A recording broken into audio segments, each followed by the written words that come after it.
Hello and welcome to the Sensual Being podcast with myself, your host, Jolene Whiting. I have been a pole dance teacher for nearly 20 years. I'm also a yoga instructor, and my favourite pastimes are connecting to my own sensuality, connecting with the world, and connecting with animals as well. In this podcast, you'll find new and inventive ways of how you see yourself, connecting yourself with others, and also how you see and view the world around you. Today's episode is going to be one not for the young ears. We are going to be diving in to a little bit of self-pleasure and making time for yourself and why it is so important. Hello, Sensual Being, and thank you so much for joining me today in my little corner of the universe where we get a chance to connect on a deeper level. And that's kind of one of the things I wanted to talk to you about today is the deeper level, the higher consciousness of yourself, but also how to tap into it. You may have heard these words thrown around, even by me, and then thinking, I don't really understand what she means. And it's also really hard to describe because it's also going to feel very different for everybody.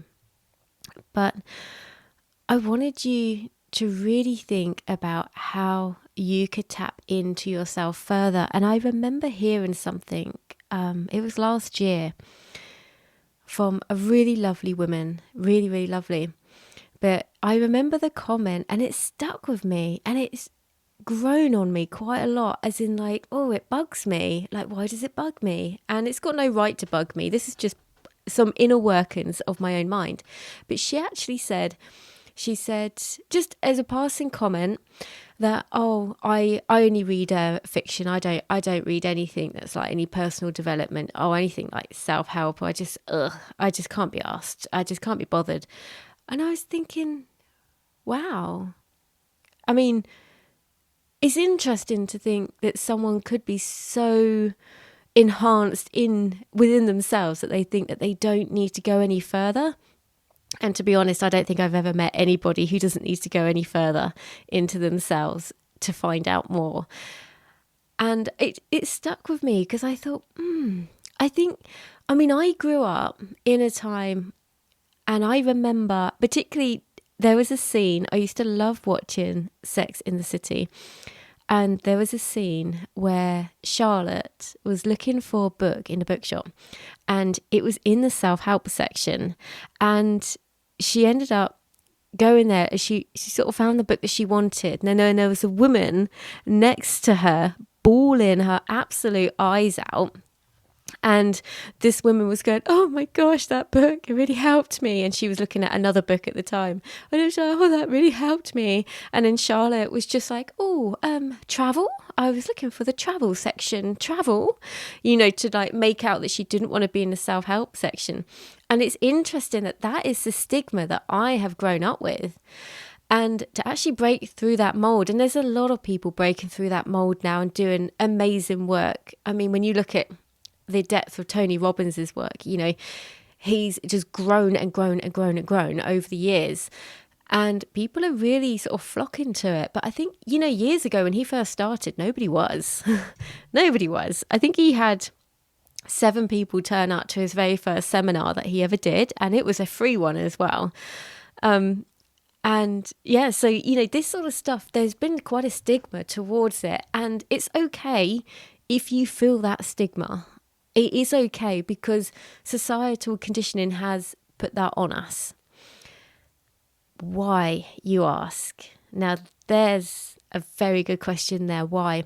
Because as soon as we start tapping in to ourselves, there's like an inner confidence that we get. And it's like, when I said before, like, no one can actually insult you. And when I first heard this, I was like, what are you talking about? Yes, they can. And they were like, no, you can't. They can only insult you if you let them. So again, this is how taking your own inner power back. This is what I'm talking about, this kind of inner confidence. Because if someone said to me, oh, I hate your red hair, it's awful. I'm like, okay, it's fine, but I like it. So this is someone could say that to me and I could go, oh my gosh, you think it looks horrible. And I could take that on if I wanted to. And I think me, even 10 years ago, would have taken it on. Maybe even 5 years ago would have taken that on, because there was some part of me trying to get this external validation for my existence, which, by the way, none of us need. Just saying, none of us need it. But it's a very interesting view of your life if you are like this little ticking time bomb ready to go off at any moment to get triggered by someone saying something to you about their opinion. And it's their opinion. It's like, what's your opinion? And that is what I want to tap into. And that is your higher self, your own opinions, your own views, your own questions, your own answers. That's what I want to tap into. And particularly, I mean, this goes for everybody, men and women, but I would really like to hone in more on like the divine feminine and that type of energy. So that's kind of the premise of where we're going today. And one of the biggest ones is I dare you, I say this a lot, to slow down, to not always be so busy. It's a very masculine energy. And I'm not saying we can't be busy and get things done and be productive. Not what I'm saying, but where's your balance? Where is the balance? So things like, I mean, I have a to-do list because I don't want to think about what I've got to do. I'd rather just write it down. I always go to bed with a notebook. Then I can write down anything that pops into my mind before sleep. Some people have said, oh, you don't want to sleep with a notebook by your bed. And I'm like, oh my God, how do you ever sleep? And they're like, I don't. I'm like, okay, interesting. Okay, let's come back to that. But yeah, a lot of people don't sleep because they have all this stuff running around in their heads. So a to-do list is great. But what happens when you don't do all the stuff on your to-do list, or you completely get derailed? And what have you got derailed by? Because a lot of the time, I've even pulled my partner up on this before, because he's like, oh, I didn't get anything done. I'm like, yeah, but you spent time with your dad and he needed your help and you were there. You were actually there to help him.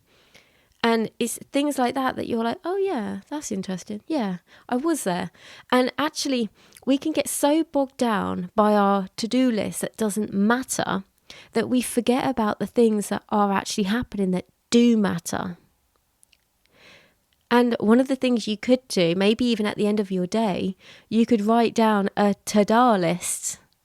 So, ta-da, what have you done today? And write down the things that you've actually done. And it might not have even been the things on your to-do list. So it's an interesting take on how to look at our masculine energy and how to maybe slow it down or to view it differently. And when we look at slowing things down, it might not be a complete day of going slow, but you might be able to add in like meditation, yoga. Maybe if you go running, if you like to go out and go running, now, I'm not saying that's a bad thing at all, but maybe for a longer portion of the time out, that maybe at the end you could walk for a bit longer and just actually allow your mind to slow down. And also reading, particularly reading a book, whether it's physical or Kindle, ideally not a screen. Kindles are kind of like a halfway point, I'll give you that. But to actually hold something tangible in your hands like a book is very... For me, anyway, it's very like earthy. Or even to hold a hot drink, it's very grounding. Whilst it's not connecting to the earth, it is a very grounding experience because you are holding something physical. So you're using that physical sense of touch, and maybe like getting the temperature from the drink or the feel of the book. Maybe the pages feel different. Maybe even the book smells. Like maybe the book smells. Have you ever smelled the book? You know, that's a really interesting way of like diving into your senses.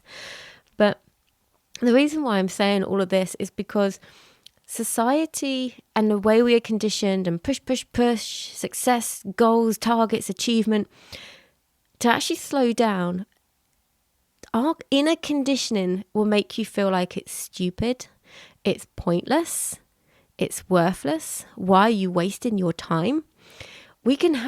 I have this inside me, and sometimes I find it hard if I haven't meditated in the morning and I've gone a little bit too long and I haven't done it, and then I think, oh, well, there's no point doing it now. Oh dear. I'm in my day, I'm doing my to-do list, and I was like, oh, Jolene, come on, think about this. And this is why I wanted to share it with you, because I feel this too. And if I feel it, I'm sure other people must feel it. It can't just be me. But if we don't actually tap into ourselves, and there's a lot of people who are going to resonate with what I'm about to say. There is a lot of people who cannot be alone with themselves. They cannot spend time alone with themselves. They can't have a quiet room, or they can't have any sort of visual. They can't have something they're doing. They can't just be. I mean, we're human beings. That's why I've called my podcast Sensual Being. It's not, if I called this podcast Sensual Doing, I mean, you might literally just think it's about having sex. Not a bad thing. But doing is so, oh God, what am I going to do? What I have to do? Oh my God. But sensual being, the human being, you can just be. You are enough as you are. Babies come into this world, they're enough as they are. But we teach them, I'm not saying literally you and me, but society teaches them, no, you're not enough as you are. You need to do something. You need to prove your worth. You need to earn your keep. And that's how we raise children. And I know also, let's not forget, that's also a survival way of raising children. And us as humans, if I just sat around and didn't work, in the world we live in, I do need money. I do need a roof over my head and things like that. So there is a balance. But have we tipped the scale so far that we go into things like, get your validation from elsewhere, or we try and get likes on social media, or we just go shopping all the time. We go shopping for no reason. I've done this before. Or we numb ourselves with either drinking, or maybe drugs, recreational drugs, or maybe just with TV. Maybe you think, okay, well, I don't drink and I don't do drugs, but I do love Netflix. How much do you love it? Can you just watch one episode or something in a day and go, yep, that was great. I'll look forward to the next one, maybe tomorrow. No, I've got to watch the next one now. Oh my God, what happens? Oh my God, before you know it, it's 3 a.m. and you're still not in bed yet. Oh, I can never sleep. Why can't you sleep? And you start to really, we try to numb ourselves out just so that we don't have to spend any time alone with our heads. Because also what we forget is that our brain works all the time. Even when we're asleep. Oh my God, some of the dreams we have, seriously. But our brain will not stop working, but people demonize our brains for being a brain. And this is where meditation is good. This is where slowing down is good, or even just spending a little bit of time just by yourself. Can you actually just maybe go outside in the morning, drink your drink, ideally not caffeine first thing, but whatever. Go outside, drink your hot drink or a glass of water, and then just be there, not doing anything. And this is so hard. This is so hard for a lot of people. If you're nodding your head going, I can't do that. Oh my God, my brain is crazy. You're not alone. And it's not necessarily ADHD or autism. It's a brain. And our brain is this like one big muscle in our head, probably the most important one in our whole body. And yet, how do you exercise it? A lot of the time, we don't. We numb it. We bypass it, we switch it off, we blame it for everything that's wrong in our lives, when actually it's not our brain's fault at all. It's just how we have been conditioned to live our life. And if we want to like really tap into more feminine energy, it's not even hidden in plain sight. It is in plain sight how much our world, it can be based on the feminine, on the goddesses. It is there. For a little example for you. So Friday's always been my favourite day of the week. But anyway, the word Friday, Fry, could have possibly come from the Norse god Freya, the Norse god of love, beauty and sex.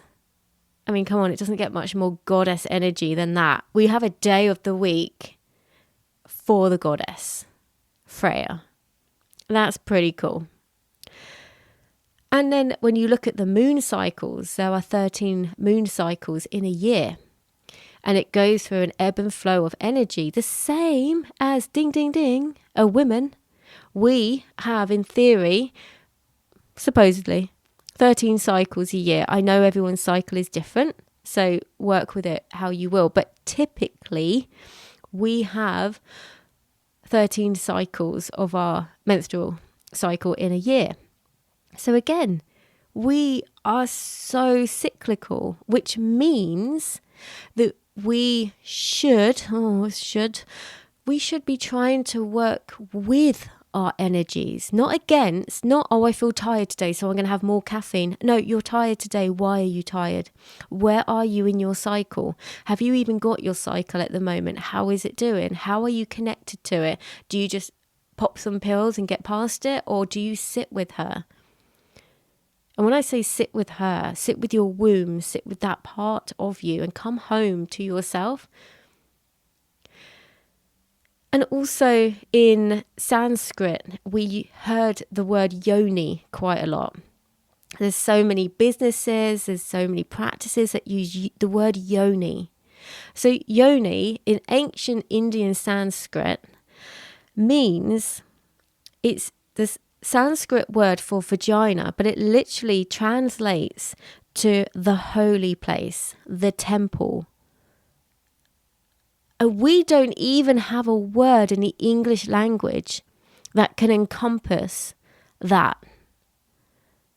We don't have it. So we have to use the word yoni, which is a beautiful word, absolutely beautiful. But I'm just saying that there's no word in the English language that encompasses all of that. So therefore, again, even more like disjointed from who we actually are. And if we don't actually connect into ourselves, we are at risk of just staying on surface level. And this can actually feed in to feelings of feeling alone and being alone and feeling loneliness. And you can feel loneliness when you are not alone as well. So please know, some of the times when I felt the most lonely has been when I've been in a group of people that I just don't click with. And I feel like an outcast. And I've had this before. So it's not even the case that you are on your own and you feel lonely. You can be with people and feel it. This is not something that you can just go out with your friends and then 100% feel okay. There's probably going to be a part of you yearning for more connection, but you're not given it because you can't fathom either the time of day to do it or the mental capacity to do it, because that's actually really common. And you're not alone if you feel like that. Not alone. But with the word alone, think about the word alone. It's ALONE.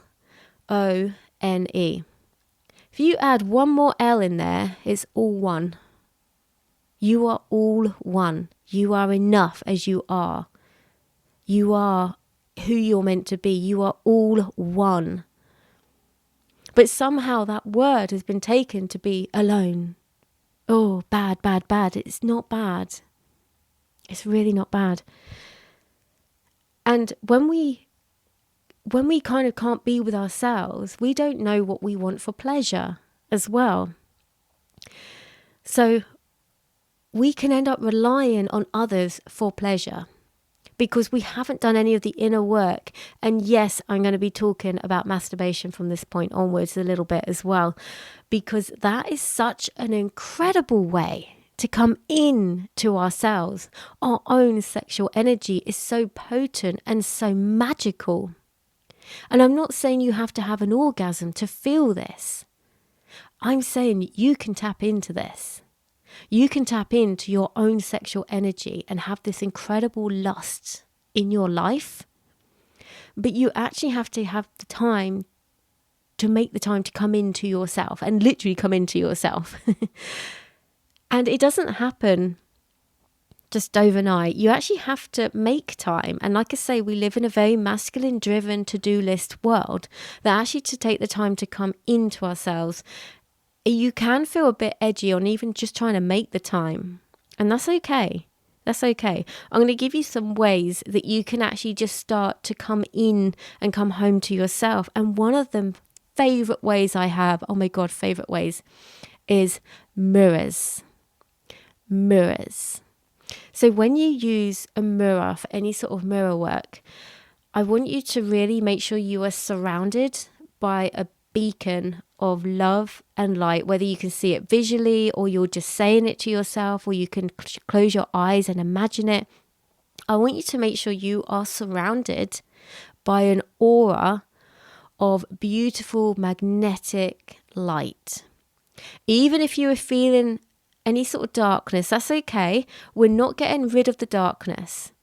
But I want you to actually surround yourself with this beacon of light when you work with mirrors. Because I think your energy when you work with mirrors is so important, because the reflections that we can get back and the insights we can have can be so, so potent. But we want to make sure that we are protected as we do it. And when you're doing mirror work, one of the, I say simple ones, I was going to say easiest, but that's wrong. One of the simplest ones you can do is eye gazing. So when you are looking into the mirror, look into your eyes. You may never have done this before. And yeah, I know we sit at a mirror and brush our hair and things like that, but that's doing something. I want you just to be with yourself.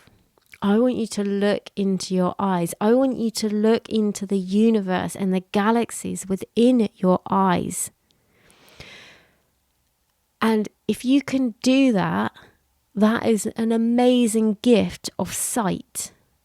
It really, really is. And there's this connection that happens, because it's almost like there's a portal to another world. I mean, we've seen so many stories of like parallel universes and portals and things like that.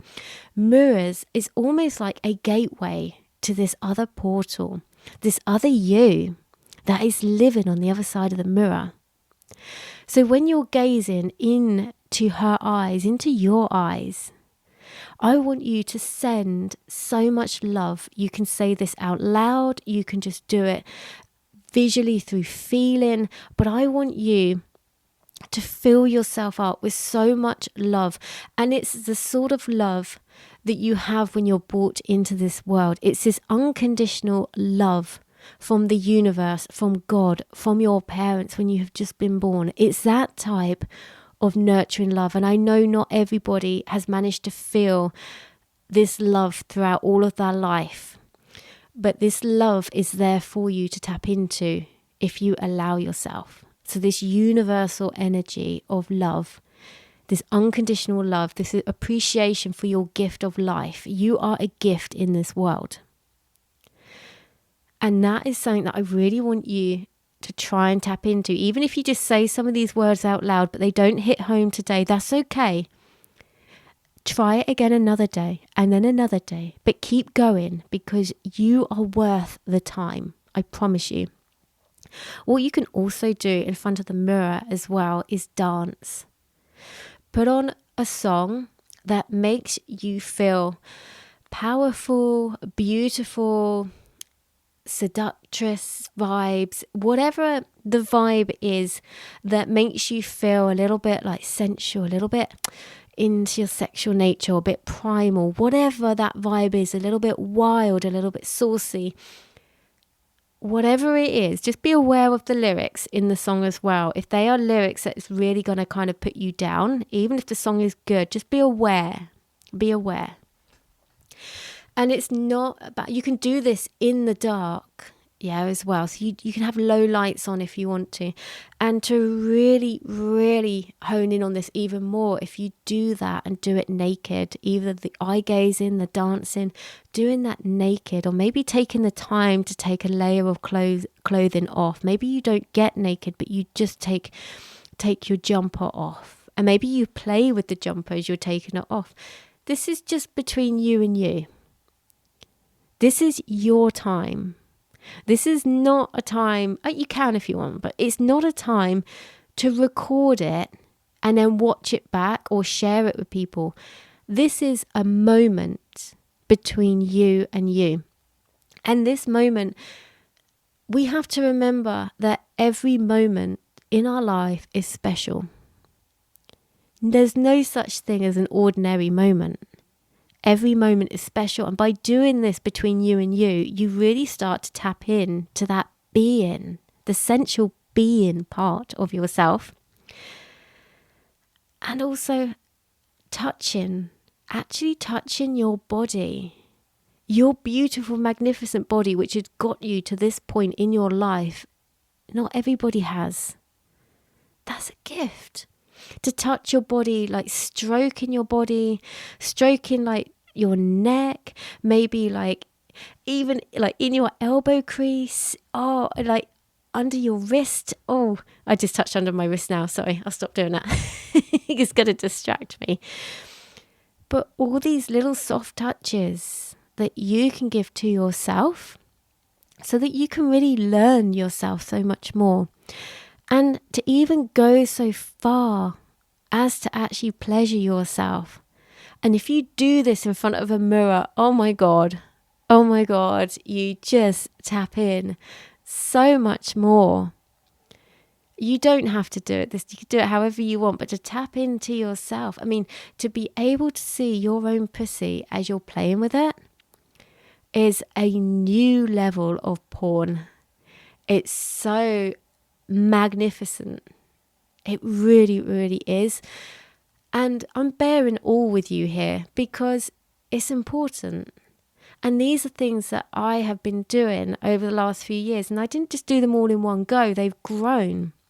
And one of the main things that's really helped me is Sirens of the Moon, where we actually do a mirror dance. Yes, we're clothed. Yes, we have done it naked before. Not like literally a handful of times. It's been amazing. But by having that regular mirror practice, I have made this new relationship with myself, like this self of me that's in this other parallel universe. And you start to tap into your imagination as well more that way. When you actually think of this being on the other side of the mirror as another part of you, she's living, she's aligning with you as best she can. And there's just, I don't know, it gets your mind going in a new imaginative way because we don't know how much of life is actually here. We really, really don't. And I love it. Like when I go to the woods and I leave these offerings out for fairies and I can't tell you if they're true or not, but I really enjoy doing it. It's quite whimsical. Is it real? Is it not? I don't know. But what I do know is that it makes me really happy doing it. And I even talk to them. You might be thinking, oh, she's gone off on one now because she's talking to fairies. So what? I don't care because I'm really happy when I do it. And it makes me feel really fun and really whimsical. It makes me feel like the little kid of me who used to run down with her little key brooch and touch the tree at the end of the garden when it was dusk and then run back up to the house. And why shouldn't we be nurturing our inner child? And who's to say our inner child was childish? Maybe our inner child had it right all along. Maybe she did, because I do believe that as starseeds, we are brought into this earth side and we know so much as babies and youngsters because we have that like sixth sense as well. But as, like I said earlier, we are grown up in this pushy way that we have to do stuff, that we have to thrive. So a lot of that sixth sense, the empathic nature gets like taken away from us. But to be able to come back into it is so, so important in our life. I mean, to me it is. So if you can just make time to prioritize yourself in however it works for you and really tapping into your sexual nature, because when we tap into our sexual nature, the last bit I'm going to leave you with today is about sex magic. And you don't need a partner to do this. And to be honest, I actually find this really powerful doing on my own, because I can really fully embody my whole intention. And I love that. So when I I'm going to pleasure myself and have some fun, I like to sometimes set an intention. Of course I do. But set an intention of what energy you want to bring into yourself. I mean, it could be love, it could be joy, it could be peace, it could be anything like that. But you could also think, what is it that you're trying to manifest in your life? Currently, we are selling the house. So I'm going to bring that energy into it. And so when you are at that heightened point of pleasure, or once you've climaxed, literally at those points, see if you can bring your intention back in to yourself. And actually that energy is then going out into the universe. And sexual energy, you've seen people who are so embodied in their sexual energy. People say they're magnetic because they are. They attract the things that they are desiring, that they are aligning with, because they are putting that energy out into the world. They are embodying that energy that they want to receive. They are really tapping into it. So this type of sexual energy is so important in our lives that if we can take the time to tap into it, we can get so much more. We really, really can. So see if you can make some time for yourself this week. Today, even. It's nothing like the present. None of this has to take a long time. You don't have to do all of it. You could just simply look into the mirror, gaze into your eyes, and just say to yourself, I love you and I appreciate you. Even if it's hard, that's okay. And some days it might be really easy and some days it might be really hard. And you're like, oh, but it was easy yesterday. What's wrong with me today? Don't go down that route. Just accept that you are a human being, sensual being. You have emotions and you're allowed to feel different. Every day we are allowed to feel different. And the more we can accept that part of ourselves, then the more happier we will be within ourselves. Thank you so much for tuning in today. I really look forward to getting any messages from you to see how you got on with this. Remember, as always, to lead through your life with your heart and to live with intention. Thank you so much for tuning in today. If you enjoyed this episode, please do share it with your friends and on social media. If you have the time to rate or review this podcast, I'd be ever so grateful. If you'd like to follow me on Instagram, you can find me at Jolene Sensual Being. The links to my YouTube and to sign up to my mailing list will be in the show notes as well. I look forward to speaking with you again very soon.